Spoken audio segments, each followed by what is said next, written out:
We've covered quite wholesome stuff so far. But to be totally honest and authentic and transparent, of course, there's some lessons that I've learned which aren't as feel good, like nice. And so the next lesson that I've learned from my father is to stay away from alcohol. Seeing your father turn into an alcoholic in front of you, it's something I didn't understand for a long time. Because this was happening when when we moved to this house, or just before we moved to this house is when I first noticed it. I first noticed like cans of like beer being left around the house, and my mum's like face always with like total disgust, and you know, she'd kind of like show me the can and say it's like haram, it's not something we do in our religion. And I didn't understand it. I kind of, you know, I knew like sharab, like I knew like, okay, it's alcohol, it's like bad or something. Like I kind of knew it, you know, you see it in like cartoons or whatever. But I didn't really know, like, at the time. Then we moved here, and I remember it got a lot worse. It made my dad very angry, violent, abusive. Like, you know, I got disciplined when we were in the other home in Liverpool. I got, you know, punished for misbehaving and fighting and stuff, and you know, some things were a bit unfair, like from my perspective as the kid getting hit by his father. But in this house, that's when things genuinely changed. In this house, it genuinely went to like full-on child abuse. It fully went to like fear, violence, no safe space, sink deeper into video games because you're safe there. 6:30 p.m. the ring on the bell, like the home bell, means that my dad's home. Quickly grab a book or grab a PSP, like, you know, I didn't have a mobile phone or anything, but a PSP, and go literally lock the toilet door and sit in there for like an hour, knowing that he'll come upstairs, check on me, but I'm in the toilet, so it's fine. He'll go back downstairs, he'll start drinking, and hopefully he's forgotten about me.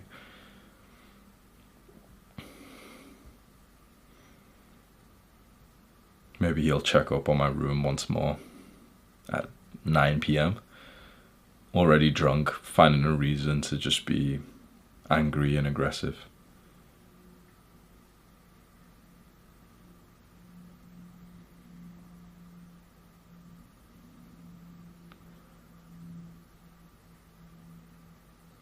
You know, my dad is a disciplined, hard-working man.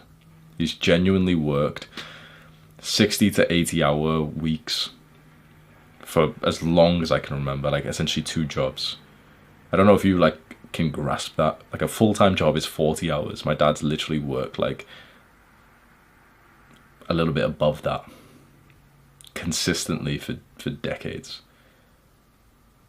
And he was not able to stop drinking. I saw him defeated by this vice. I saw after some family arguments, I remember he took he beat my brother. He beat my brother up. Pretty sure he slapped me the same day as well, and he felt bad about it.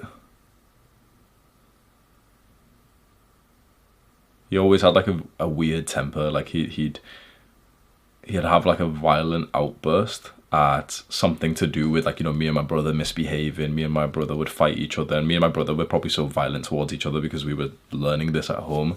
You know, your dad hits your brother, it's like your brother's gonna hit you afterwards.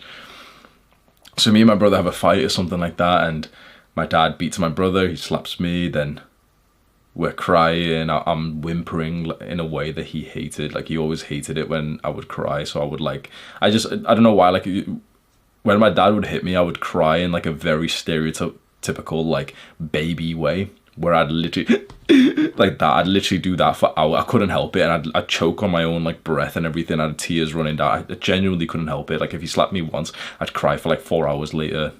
For age 14, 15, and you know, kids my age in school, like my male friends in school, are literally like dating girls, getting their dick sucked and stuff, and I'm literally here crying like a little fucking baby. And he'd hear that, and it would make him more violent because he didn't like the sound of it. So he'd slap me and tell me to stop crying, and I was crying because he slapped me. So what do you think I did after the second slap? It was describing it now is like making my throat really sore, like how it used to. Like my throat would just dry up and I'd choke on my own like throat. It was so weird. And so that would make him more angry. And so there was a time once that this happened, and he really hurt my brother this time, way worse. And he brought then, like, you know, to try and make things up hours later, I remember him going into my brother's room, and I was, you know, like scared, hearing out, is he going in there to hit him again? Maybe he'll come in my room to hit me again. But I heard him talking kind of calmly. I think in this argument, my brother had mentioned the alcohol, actually. And he went to my brother's room and told him to like come with him, and like brought him downstairs. And I kind of like silently like crept down the stairs to see what was happening. Like, this was weird. And my dad had a 6-pack of beers there in the kitchen. And one by one, he opened them, cracked the can open, and then poured it down the sink. And as he was doing it, he looked at my brother and said, "I will never drink again."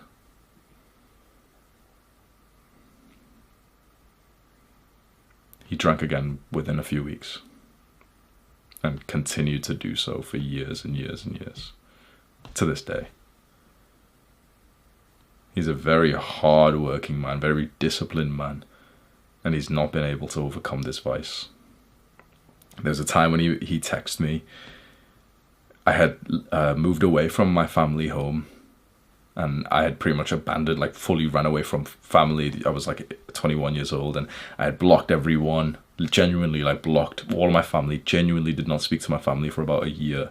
Just like, I don't know if you could take that literally. I did not speak to my family for a year. Not, you know, exaggerating, oh yeah, I spoke to them. No.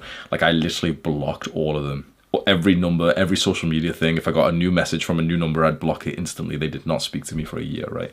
Eventually, my life was terrible without my family's influence, especially without my mom, like kind of, you know, giving me like values and everything. And I turned into a total degenerate. I'm smoking weed all the time, playing video games, eating junk, you know, just horrible, like degen Jeffrey life.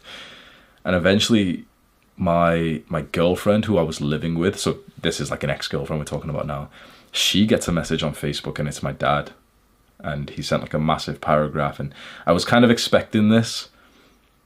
I didn't even know, but literally my dad sends me a message, just, you know, sends her a message that, you know, they're worried, they've not heard from me, and they wanted to invite me to my brother's wedding. I was literally gone for so long, I didn't even know like my brother was like dating a woman or anything. And literally it's his wedding now. Like, you know, it really hit me, made me feel like shit, because I realized like time, like life moves on. I've been there like a degenerate, like, you know, not speaking to my family. Life moves on. My brother's getting married now. Invites me to like the wedding and everything, and my girlfriend shows me the message, but I just kind of, I don't know what to say. Like, my mental health was so bad, so I just kind of like, whatever. Like, but I kind of like, you know, slowly warmed up to the idea of speaking to them again. And I remember on his wedding, I just video called him instead, and you know, he was happy and stuff, but he was quite like upset that I didn't come, and I still hadn't seen any of them for like a year straight. But this was the first time I told my brother like my mental health was really bad. And so around this time, I'm still living in a different city, and I don't have my family blocked anymore, but I'm kind of speaking to them more. And I don't know what stemmed the conversation, but me and my dad on WhatsApp ended up speaking about his like drinking, about alcohol. And it was just a text that he sent me where he kind of like described his life, but in very short, like broken texts. And I don't know them exactly, but it was kind of, imagine just like a list of texts from your dad.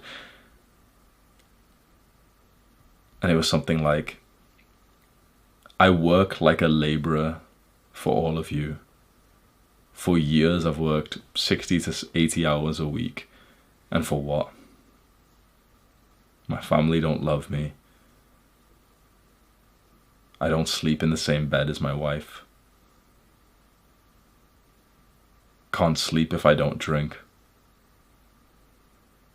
If I drink, my health gets worse. I have a doctor's appointment next week. Might be cancer."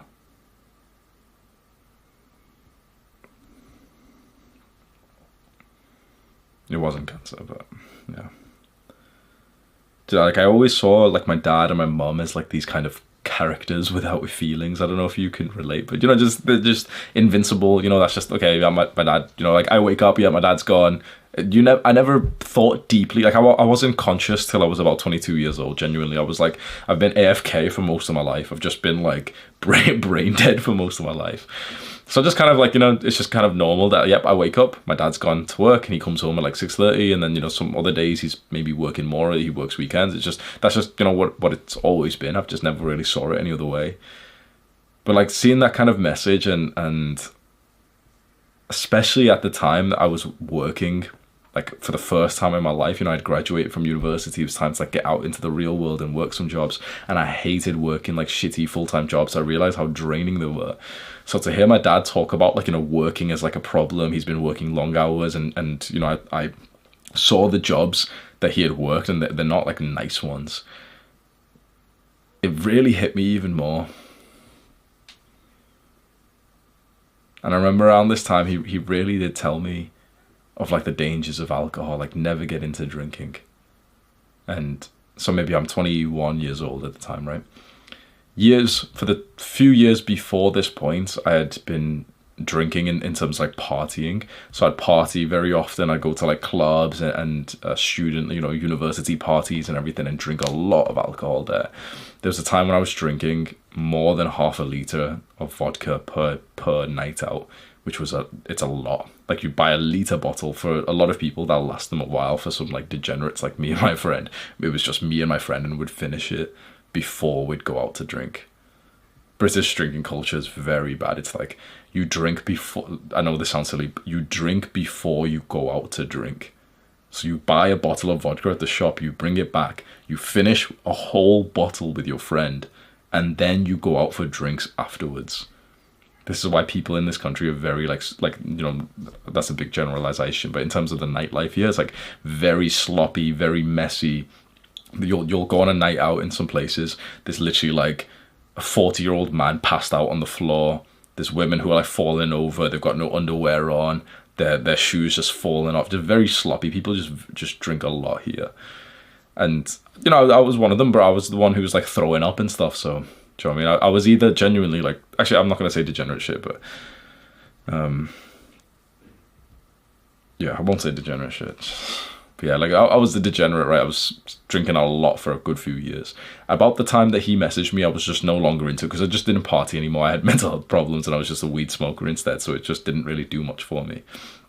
But seeing what it did to my father and seeing that he couldn't quit, even though he genuinely really wanted to, that was always quite interesting to see because I've seen him work relentlessly. He plays cricket. He's very, very good at cricket. I think he's become the team captain of his club now. And he was like constantly getting in cricket, what's the thing, like trophies or whatever for like he's a bowler, and he's very good at that, right? So he's disciplined, he's skilled, he's sports, you know, everything, and he just never has been able to quit. It's such a strong addiction, which is absolutely like relentless. And so him saying this to me gave me this life lesson that alcohol is something that you should absolutely never abuse. If you're ever going to abuse it, make it when you're like 18 years old and do it for like a year or something. And even that, it's not even good advice for me to give you. It's just like, that's what I did at 18 to around 20 years old. I just went out 2-3 times a week and I partied. It's not even good to do that, honestly. Maybe it's like, you know, maybe you really want to go see what a party's like and stuff. Okay, fine. You can try a little sip if you want, fine. But it's like, even then, the value gained isn't that much. The value of never having tasted a sip of alcohol in your life is more than every party put together, honestly. The real degenerates will tell you just how worthless degeneracy actually is.